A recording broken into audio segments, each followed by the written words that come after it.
we talked about, and you touched on a little bit on Mike Woodson. One, can he transition into today's game, 2024, of how to play? But then also he's been able to bring in a lot of guys, especially through NIL, because that bag runs deep over in Bloomington. Yeah, I mean, listen, it's two clear questions here. I mean, maybe three. Number one, what are you going to do with that front line? Because you paid Ballo a ton of money. You paid Renew a ton of money. You paid Mbako a ton of money. Mbako is best served as a 4, clearly, in my opinion. He's a 4. And again, like, can he play some 3? Sure, but are you going to sit Ballo or Renew? Like Woodson's proven he doesn't want to, right? It was like Roy Williams. Roy Williams used to be this way too. He'd always try to play the 2 traditional bigs. And then if it worked, fine. If it didn't work, his staff would be trying to wear his ass out. Okay, coach, let's go small. Let's go small. And he fought him tooth and nail all the way.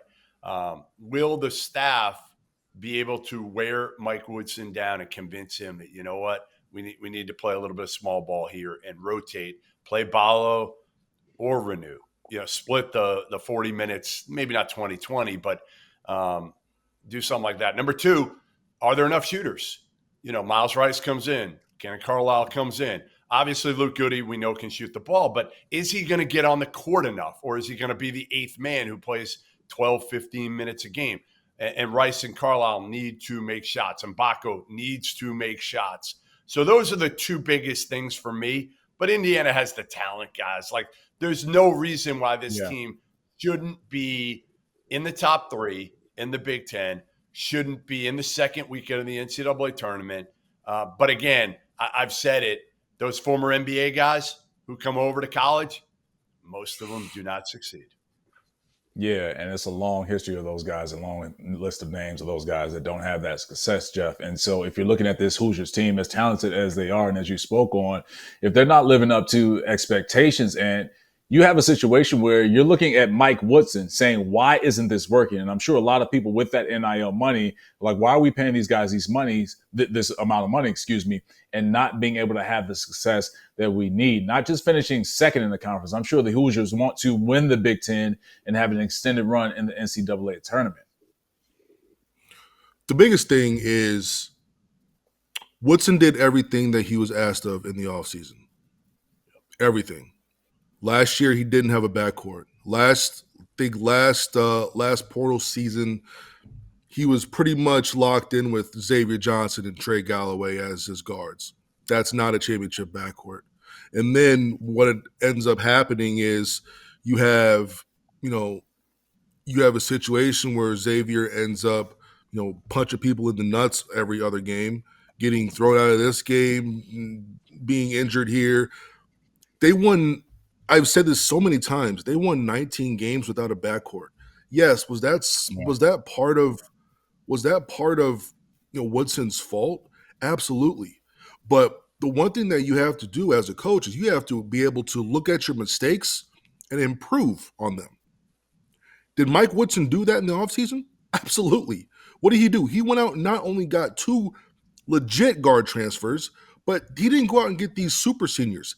He went out and got 2 guards who could be in this program for the next 3 years, right? So you not only have a backcourt, you have a stout backcourt who proved themselves over in the Pac-12. Cannon Carlisle he didn't really have an offseason, and he had several games out. He comes back, and then he was National Player of the Week in week 2. That just shows his ceiling. When it comes to Miles Rice, he had a year coming off of chemo, and I think towards the end of that season, his legs kind of lost him a bit. So I think even him coming into year 2, you're going to see the best version of themselves. So do I believe in Indiana when it comes to playing those 3 guys a lot?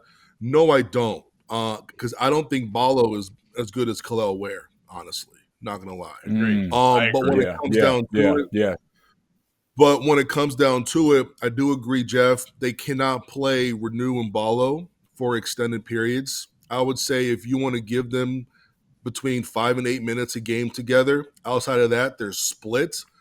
Then you have Mbako at the 4. You have so many. They have so many weapons. Like, I want to see Luke Goody play 15 to 20 minutes, really shoot the ball.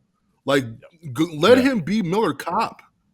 Just let him go out there, be Miller Kopp, make shots, not just make shots. Luke hunts shots. There's a difference between you waiting for the ball and you making sure that you're always seeing the ball because you want to shoot it like immediately.